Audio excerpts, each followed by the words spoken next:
Hello guys, स्वागत है आप सभी का हमारे यूट्यूब चैनल पर।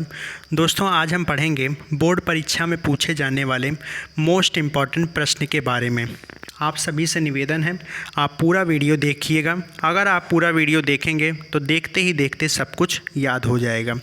तो चलिए दोस्तों, आज हम लोग पढ़ेंगे अपने नए टॉपिक पर। ठीक है, चलिए आज हम लोग पढ़ेंगे स्वपरागण एवं परपरागण में क्या अंतर होता है, इसके बारे में हम लोग पढ़ेंगे। तो सबसे पहले हेडिंग डाल देंगे स्वपरागण एवं परपरागण में अंतर। ठीक है, चलिए अब देखते हैं ये दोनों क्या होते हैं, एक एक करके देखते हैं। स्वपरागण क्या होता है? एक ही पुष्प में या एक ही पौधे के दो पुष्पों के बीच होता है। एक ही पुष्प में या एक ही पौधे के दो पुष्पों के बीच में होता है। ठीक है, स्वपरागण। अब परपरागण क्या होता है? दो अलग अलग पौधों पर लगे फूलों के बीच होते हैं। ठीक है, दूसरा हेडिंग देखें, दूसरा इसका लाइन देखें, किसी बाहरी साधन की ज़रूरत नहीं होती। इसका जो दूसरा पॉइंट है, पराग कणों के दूसरे फूल पर पहुंचने के लिए वायु, जल, कीट या जंतु की आवश्यकता होती है। ठीक है, इसमें क्या है, किसी बाहरी साधन की ज़रूरत नहीं होती और इसमें पराग कणों के दूसरे फूल पर पहुंचने के लिए वायु, जल, कीट या जंतु की आवश्यकता होती है। अगला चलें तो अगला हमारे पास क्या है, चलिए तीसरा पॉइंट देखते हैं स्वपरागण का।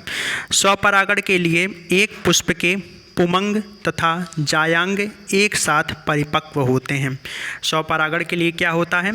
एक पुष्प के पुमंग तथा जायांग एक साथ परिपक्व होते हैं, मतलब दोनों एक साथ परिपक्व मतलब बड़े होते हैं या फूलते फरते हैं। ठीक है, दूसरा क्या है, एक ही पुष्प के पुंग व जायांग अलग अलग समय पर परिपक्व होते हैं ताकि स्वपरागण ना हो सके।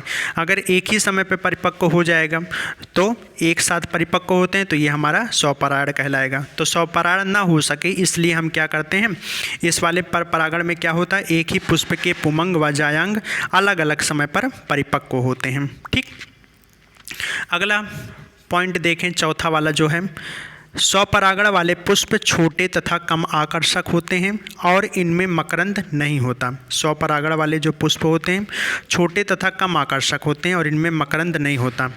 और परपरागण वाले पुष्प चमकीले रंग के होते हैं और इनमें मकरंद होता है। परपरागण वाले पुष्प जो होते हैं चटकीले रंग के होते हैं और इनमें मकरंद होता है। तो इस प्रकार से हमने कुछ प्रमुख अंतर के बारे में पढ़ा स्वपरागण और परपरागण में। ठीक है, तो उम्मीद करते हैं दोस्तों आपको यह वीडियो अच्छा लगा होगा। तो चलिए दोस्तों, फिर मुलाकात होगी आपसे अपने नए वीडियो के साथ। तब तक के लिए धन्यवाद।